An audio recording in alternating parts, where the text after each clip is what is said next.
আসসালামু আলাইকুম ওয়া রাহমাতুল্লাহ। আপনাদের সাথে কথা বলছি প্রফেসর ডক্টর মোহাম্মদ মহিউদ্দিন উজ্জ্বল। ঐতিহাসিক দুর্দান্ত এক মহাপ্রয়াণে অন্তিম যাত্রা শুরু করেছেন দেশনেত্রী বেগম খালেদা জিয়া। ঐতিহাসিক কেন বলছি? কারণ বাংলাদেশের ৫৪ বছরের ইতিহাসে এত বড় জানাজা কেউ পায়নি। শহীদ প্রেসিডেন্ট জিয়াউর রহমান পেয়েছিলেন, তবে সেটা যেহেতু আজ থেকে প্রায় ৪০ বছর আগে, সুতরাং সেই সময় ঢাকা নগরের জনগণ এত ছিল না, সমগ্র বাংলাদেশের জনগণও এত ছিল না, যাতায়াত ব্যবস্থা এত উন্নত ছিল না। সুতরাং সেই হিসাবে অথবা ব্যাপ্তি বিচার করলে বেগম খালেদা জিয়া যে জানাজাটা পেয়েছেন সেটা বাংলাদেশের সবচেয়ে বৃহৎ এবং ঐতিহাসিক একটা জানাজা। আজ ৩১শে ডিসেম্বর ২০২৫ সালের শেষ দিন। আজ থেকে ১.৫ বছর আগে শেখ হাসিনা ফ্যাসিজমের সমাপ্তি ঘটেছিল বাংলাদেশে একটা জনগণের বিপ্লবের মধ্য দিয়ে, গণ অভ্যুত্থানের মধ্য দিয়ে। বেগম খালেদা জিয়া যদি ফ্যাসিস্ট হাসিনার সময়ে ইন্তেকাল করতেন, সেক্ষেত্রে এত জনগণের ভালোবাসা তিনি হয়তো পেতেন না। সুতরাং তিনি অনেক ভাগ্যবতী, এদিক থেকে সেটা বলতে হবে। তিনি জনগণের ভালোবাসায় সিক্ত হয়েছেন। জনগণ ঘন্টার পর ঘন্টা হেঁটে, কষ্ট করে, জনস্রোতের সাথে সাথে নিজেদেরকে মানিক মিয়া অ্যাভিনিউতে নিয়ে গেছে।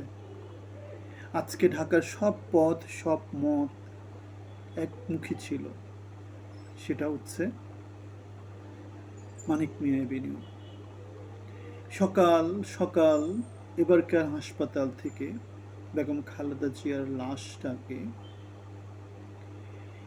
তার গুলশান অ্যাভিনিউতে ফিরোজা বাসভবনে নিয়ে আসা হয়। তারেক রহমানের ১৯৬ নম্বর যে বাড়িটা আছে সেখানে নিয়ে আসা হয়। পরিবারের লোকজন, দলের লোকজন এবং খুব নিকট কিছু লোকজন বেগম খালেদা জিয়াকে শেষবারের মতো দেখেন। পরবর্তীতে 11:30 বা 11টা নাগাদ জনাব তারেক রহমান এবং দলের শীর্ষ নেতৃত্ব বেগম খালেদা জিয়ার লাশকে রাষ্ট্রীয় মর্যাদায় আর্মি, পুলিশ, বিডিআর, বিজিবি, সেনাবাহিনী, নৌবাহিনী সদস্যদের প্রহরায়, চেয়ারপারসন, সিকিউরিটি পার্সোনালস তাদের প্রহরায় মানিক মিয়া অ্যাভিনিউতে নিয়ে যাওয়া হয়। বাংলাদেশের নিযুক্ত নানা দেশের যে দূতাবাস, তাদের পক্ষ থেকে প্রতিনিধিরা মানিক মিয়া অ্যাভিনিউতে জানাজায় বা শেষকৃত্য অনুষ্ঠানে অংশগ্রহণ করেন। ভারতের পররাষ্ট্রমন্ত্রী এস জয়শঙ্কর এই শেষকৃত্যানুষ্ঠানে অংশগ্রহণ করার জন্য ভারত থেকে বাংলাদেশে আসেন এবং জনাব তারেক রহমানের কাছে শোকবার্তা হস্তান্তর করেন। পরবর্তীতে বিএনপির এক প্রতিনিধি দলের সাথে মত বিনিময় করেন। পাকিস্তানের জাতীয় সংসদের স্পিকার এই উপলক্ষে বাংলাদেশে আসেন এবং শোকবার্তা জনাব তারেক রহমানের কাছে হস্তান্তর করেন। বিএনপির যে চেয়ারপারসনের গুলশান অফিস আছে, সেখানে রাষ্ট্রদূত, গণ্যমান্য ব্যক্তিবর্গ, নানা রকম রাজনৈতিক দলের প্রধান, তাদের জন্য শোকবার্তা লেখার জন্য বই খোলা হয় এবং বিএনপির কেন্দ্রীয় অফিসেও সেরকম শোকবার্তা খোলা হয়। কেন্দ্রীয় অফিসে যেটা খোলা হয় সেটা হচ্ছে সাধারণ লোকজনের জন্য, এবং চেয়ারপারসনের অফিসে যেটা খোলা হয় সেটা হচ্ছে বিবিআইপি পার্সোনালদের জন্য। সকালে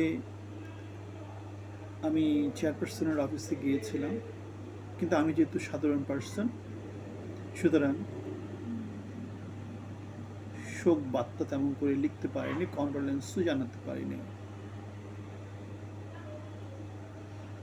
সো মানিক মিয়া অ্যাভিনিউতে যে ঘটনাটা ঘটেছে সেটা হচ্ছে,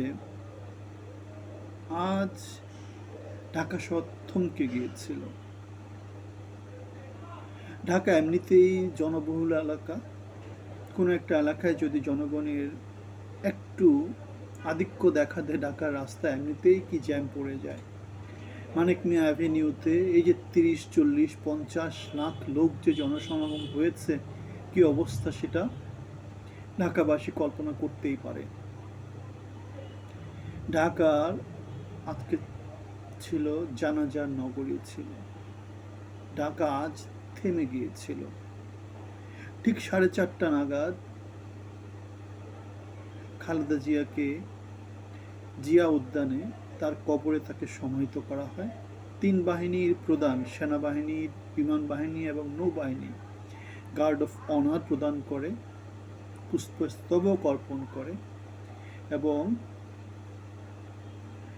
ফাঁকা গুলি করে তাকে রাষ্ট্রীয়ভাবে সমাহিত করা হয়।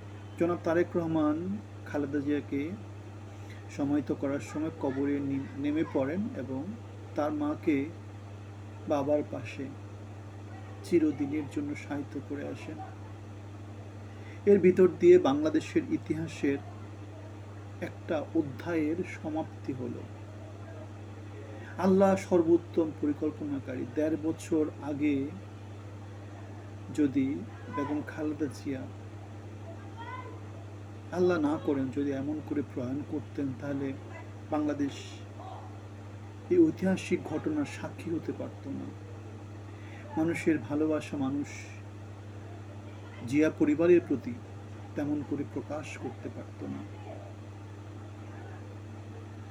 সারা পৃথিবীর যে গণ্যমান্য ব্যক্তিরা বাংলাদেশ যে রাষ্ট্রীয়ভাবে তাকে সমাহিত করেছে, সে জিনিসটাও করতে পারত না।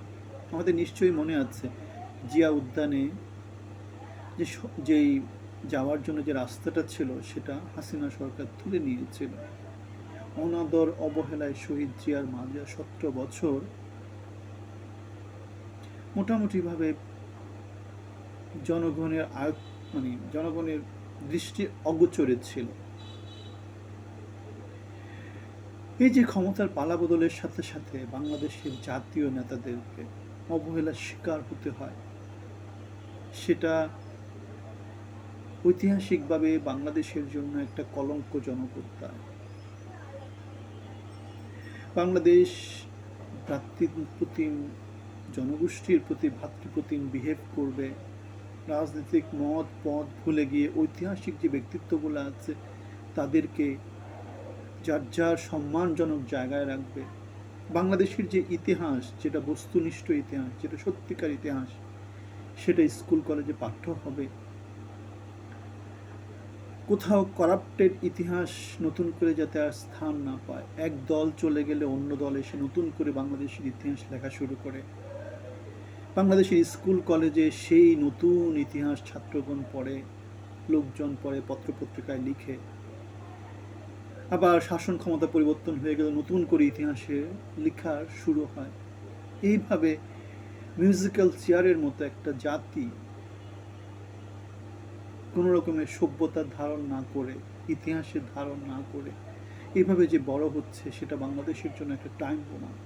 এই কথাটাই বলেছে এক ডাচ গবেষক। আমাদের সংস্কৃতি তো অনেক উচ্চ মার্গের। শুধু আমাদের শাসক গোষ্ঠী, আমাদের নেতারা ৭১-এর পরে থেকে যেভাবে ইতিহাস লেখা শুরু করেছে, সেটা পাকিস্তানেও কখনো হয়নি, ইন্ডিয়াতেও কখনো হয়নি। শুধু এই আমাদের বাংলাদেশে এই জিনিসটা হচ্ছে। আওয়ামী লীগ গেলে আওয়ামী লীগের মতো করে ইতিহাস হয়, বিএনপি গেলে বিএনপির মতো করে ইতিহাস হয়। সত্যিকার ইতিহাসটা সবাই সর্বজন গ্রহণযোগ্য কোনো রকম ইতিহাস আমাদের এখনো তৈরি হয়নি। সামনে সেই ইতিহাস তৈরি হবে কিনা সেটা ডিপেন্ড করছে আমাদের জনগোষ্ঠী কতটা কর্মমুখী হতে পারে, কতটা সভ্য হতে পারে, কতটা উন্নত হতে পারে, নাকি সেই ৫৪ বছরের ইতিহাসকে আমরা টেনে নিয়ে যাব, সেটা সময় বলে দেবে। ঐতিহাসিক এই দিনে সাক্ষী হতে পারে নিজেকে সৌভাগ্যবান মনে করছি। আপনারা সবাই ভালো থাকবেন, সবার জন্য শুভকামনা।